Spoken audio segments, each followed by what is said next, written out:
Welcome to Carolina Sculpture Studio. My name's Clint Button and I'm a granite sculptor. Got a project to do here with some sprays of tulips flanking a recessed panel on a bevel marker, and so there's a rough sketch of it there. Did just some reference models for a couple sprays of tulips, and because these tulips are going to be raised a little bit, they're not going to be completely recessed in the niche or flush with the face. You have to cut the bevel by hand. So I've laid that out, cut that, and now we got to sink the panel. We're using an older die because the customer wanted a very light blue granite. This was a piece that was quarried probably 20 years ago, and it's just running a lot lighter than what the quarry is now. And so this has been on a display yard, never been put into use, just been on display. And so we're going to cut off this little bit of suggested shape carved detail and carve a panel and carve the flowers. But first, after we've cut this frame around the edge, I've got to recess this center 1.25 inches and put a cove on it. Now, to do this, we're going to use some old-fashioned tools that you may come across once in a while. They're often misidentified. These are called plumb blocks, and they're just 2 cast iron blocks. They're the same exact height, which is really important. These are old Trow and Holden or T&H, and people misidentify these as wedges for splitting stone or for leveling equipment, or there's all kinds of names for them. But these are called plumb blocks, and the correct use is to use them between a straight edge, such as this. We put a straight edge on it, and then we can measure a plumb depth between them. And so this, right now, this square is set about 1.25 inches deep. And so when I cut 1.25 inches, it'll be as deep as need be. Now, in order to use these and have them be deep, part of the problem with cutting this panel is that it's beveled. But if I go out on the edges and have a plumb block on each side,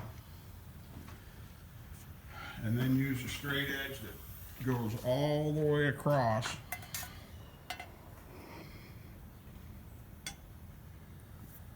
from one edge to the other, it's very easy to cut the exact depth I need. So we'll start working on that. We've laid out where the lettering is going to be. I've only got a small margin on each side to leave, but this full center panel, this is all going to be carved away. And so we'll get this underway and show you a little bit more. Now, plumb blocks come in all kinds of sizes and shapes. These are store-bought ones. I've got some larger plumb blocks I made for another project where the carving was raised much higher. I've got some shorter ones that are more typical to some of the older ones you might come across if they survive. But being made out of wood, they get abused quite a bit. So, but this is what old plumb blocks look like. Nice Trow and Holden cast iron plumb blocks, and a couple of shop-made sets that I just made up real quick for different projects. And so we'll start setting that panel back here and see if you like it.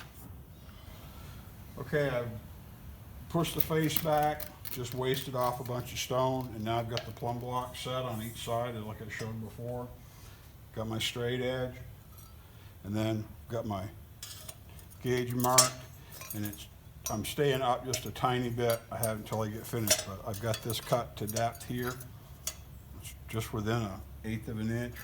This one's a little bit higher, and then this one, my videographer came in before I got it any deeper, so I got about 1/4 inch to go here. The nice thing about this is I can set these plumb blocks diagonal, and because this is all in plane, it's still the same depth. And that's the nice thing about the plumb blocks. I've got my reference, because otherwise trying to scale how deep it would be on this bevel and to go 1.25 inches would be nuts. So these are plumb blocks. That's what they're for.